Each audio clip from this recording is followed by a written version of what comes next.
దేవుని మాట అనే కార్యక్రమానికి ప్రతి ఒక్కరిని ప్రేమపూర్వక ఆహ్వానిస్తూ ఉన్నానండి. దేవుని పట్ల ప్రతి ఒక్కరికి వందనాలు. ప్రతిరోజు ఉదయము మనము దేవునితో సహవాసం చేయడం వల్ల, ప్రతిరోజు ప్రార్థించడం వల్ల ఆయన సమయం మన ప్రతి ప్రార్థనకి జవాబు దయచేయబోతున్నారు.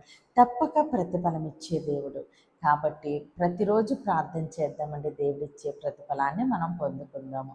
అలానే మన యొక్క YouTube channel Sisulatha YouTube channel ఇంకా ఎవరైతే సబ్స్క్రైబ్ చేసుకోండి, ప్రతి ఒక్కరూ సబ్స్క్రైబ్ చేసుకోండి, లైక్ చేయండి, షేర్ చేయండి. మీ యొక్క ప్రేయర్ రిక్వెస్ట్ని కామెంట్ రూపంలో తెలియచేయండి. అలానే దేవుడు మన కొరకు సిద్ధపరిచిన ఆయన శ్రేష్టమైన వాగ్దానాన్ని చూద్దామండి. యెహోషువ 23వ అధ్యాయము 10వ వచనము. మీ దేవుడైన యెహోవా మీకిచ్చిన మాట చొప్పున తానే మీ కొరకు యుద్ధము చేయవాడు గనుక మీలో ఒకడు 1000 మందిని తరుమును. ఆమేన్. దేవుడి రోజు మనతో మాట్లాడుతున్న ఆయన మంచి మాట, యెహోవా తానే మీ కొరకు యుద్ధము చేయవాడు. ఆమేన్. మన పక్షముగా ఉండి యుద్ధము చేసేది ఎవరండి? మన దేవుడే. మన దేవుడు యుద్ధము చేస్తే తప్పక మనకి విజయమే కలుగుతుంది. ఎందుకు దేవుడు యుద్ధము చేస్తున్నారంటే, మీ దేవుడైన యెహోవా మీకిచ్చిన మాట చొప్పున. అమ్మా, నీ శ్రమల నుంచి, నీ కష్టం నుంచి, నీ నిందల నుంచి, నీ అప్పుల నుంచి, నీ అనారోగ్యం నుంచి నేను నీకు విడుదలిస్తాను అని దేవుడు మనకి మాట ఇచ్చారు. అయితే యుద్ధము దేవుడు ఎవరితో చేస్తున్నారంటే, మన యొక్క సమస్యలతో, అనారోగ్యముతో, మన యొక్క బాధలతో ఆయన యుద్ధము చేసి మనకి దేవుడు విజయాన్ని ఇస్తూ ఉన్నారు. తానే మీ కొరకు యుద్ధము చేయవాడు గనుక మీలో ఒకడు 1000 మందిని తరుమును. అంత శక్తిని దేవుడు మనకి ఇస్తూ ఉన్నారు.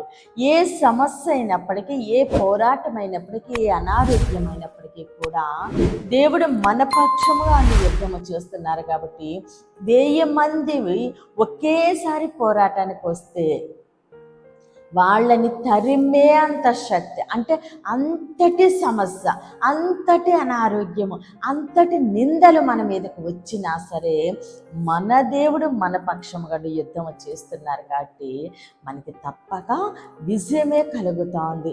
మీ దేవుడైన యెహోవా మీకు ఇచ్చిన మాట చొప్పున, ఆయన మాట ఇచ్చి నెరవేర్చే దేవుడండి.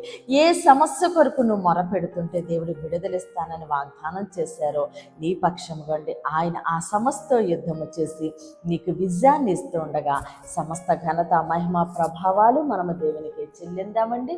ఈ కొద్ది మాటలో దేవుడు మన వినికళ్ళు దీవించి ఆశీర్వదించునుగాక. ఆమేన్. ప్రేయర్ చేసుకుందామని అందరి కన్నులు మూసుకొని ప్రేయర్లోకి ఉంచండి.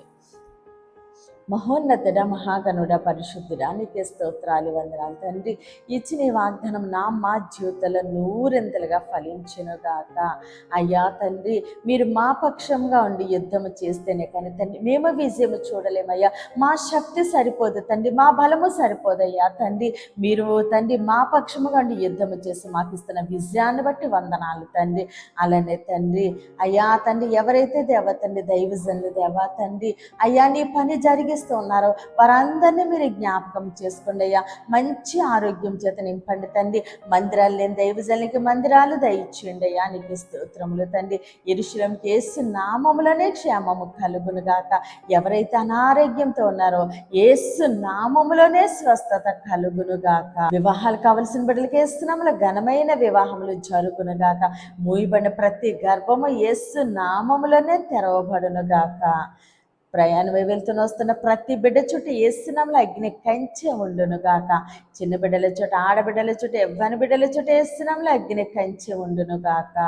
అలానే దేవా తండ్రి, ఎవరైతే దేవుని మాట పరిచర్య విషయంలో ప్రార్థిస్తున్నారో తండ్రి వారందరినీ మీరు జ్ఞాపకం చేసుకుని తండ్రి తిరిగి 100 ప్రతిఫలమును దయచేయమని యేసుక్రీస్తు అతి పరిశుద్ధ నామమున బ్రతిమాలి వేడుకున్నాం మా తండ్రి.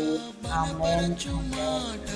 విడుదలిచ్చు మాట, స్వస్థపరచు మాట, దేవుని